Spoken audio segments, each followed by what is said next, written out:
What a difference a week makes for Texas A&M football.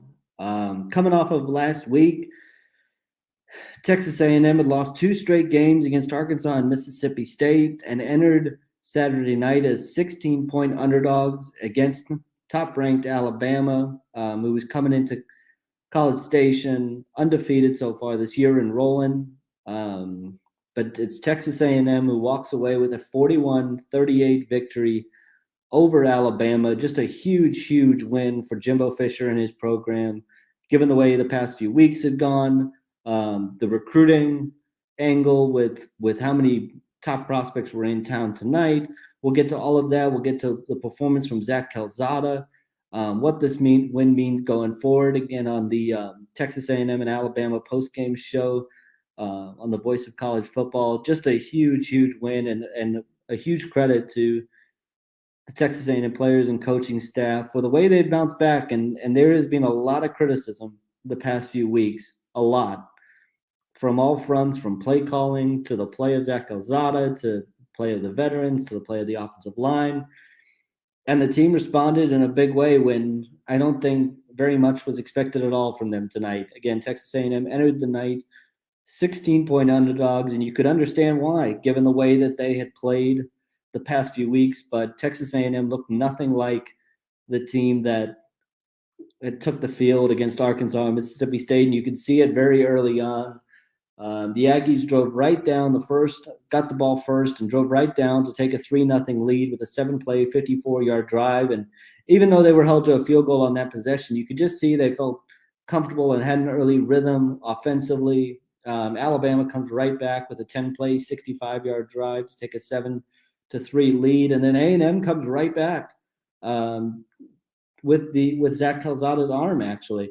And he had no doubt had his struggles, but he was fantastic tonight. He leads A&M on a 3-play, 75-yard drive to take a 10-7 lead. A&M jumps out to a 17-7 lead later in the first quarter, and from there, they just played with a ton of confidence the rest of the way, and it wasn't easy. You knew Alabama was going to make a run at some point, and sure enough, they did in the second half.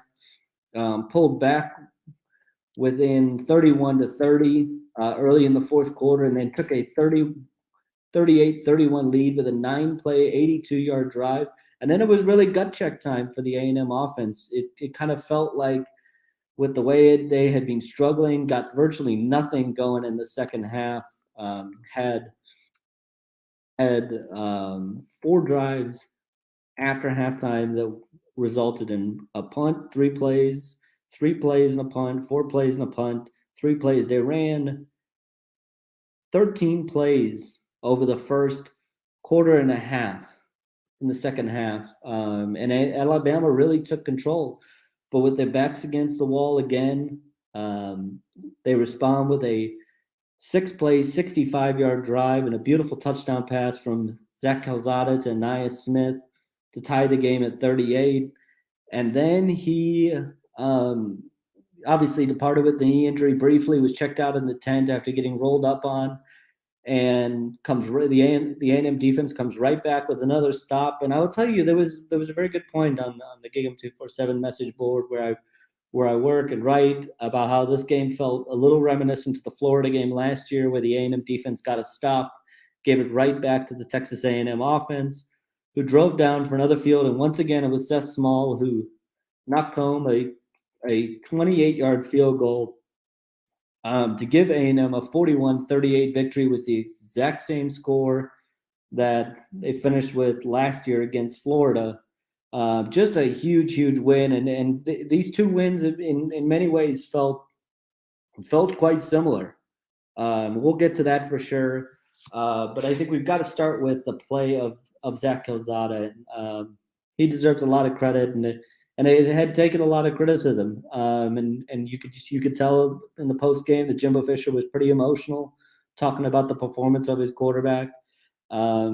He had really struggled, and he had struggled with pressure, and there were times tonight when he had to weather a storm. But my goodness, he finishes 21 of 31 for 285 yards, 3 touchdowns, and an interception. The interception, I thought the way he bounced back from the interception, though, was notable, and just the way that he was able to weather that Alabama storm in the second half. He had his moments when he looked to be getting a little edgy, but was able to come up big with another late drive to help A&M get the win.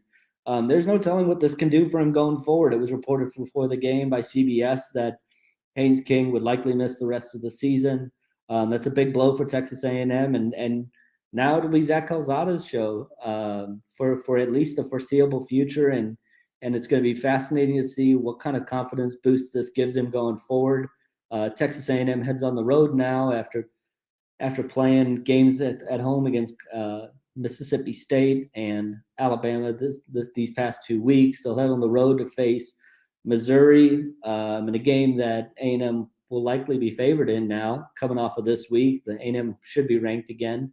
And then you come home and face South Carolina. So suddenly, if you're Texas A&M, a week ago you were staring at 3-3, and kind of where was the season going to go with Alabama coming in, and you could be heading into that Missouri game off of 3 straight losses. There were so many questions this week, and that's why in a way I say this is similar to the Florida game last year. Because it was some of the same questions that popped up in both of these games. There was a lot of talk about the quarterback position, and would other guys start to get snaps, and would a guy like Blake Boast get snaps? We saw him warming up late when Zach Calzada went into the tent. Didn't end up seeing him, but there were a lot of questions about where A&M would go at the quarterback position. Should Zach Calzada struggle again? He had struggled at times this year, and he really rose to the occasion. And there were also struggles entering the week about Jimbo Fisher's play calling, and where was Jimbo Fisher's play calling, and would he possibly consider in the future handing over play calling duties, and what was the system for calling plays? There were just a lot of questions, similar to what A&M went through last year after the Alabama game, turned around and beat Florida, and used that as a springboard for the rest of the season. It's going to be fascinating to see. Does A&M probably have the same shot as they maybe had last year to make a run to the college football playoffs? Probably not. If they were to use this as the same sort of springboard, but nonetheless, at 4-2 now, the season looks a little bit different, quite a bit different for Texas A&M, and they have some momentum to work off of, and they still have a lot that they can accomplish ahead of them with a bit of a softer schedule coming up over the next 3 weeks to gain some momentum offensively. And they've got to build off this the same way they did last season. But it's just a huge night. A&M had an absolutely huge list of recruits in town as well. So from this perspective, to beat Alabama at home in front of that group of recruits, and given what Jimbo Fisher is able to do from the recruiting perspective, even when the team was struggling, it's going to be a huge thing to watch going forward. Guys like Walter Nolan was in town, Bear Alexander. They had Deion Bowie, who was a guy to keep an eye on. He was at Georgia recently, and A&M's fighting to hold on to him as a Texas A&M commit. So just a huge moment for Texas A&M, and a win they badly needed.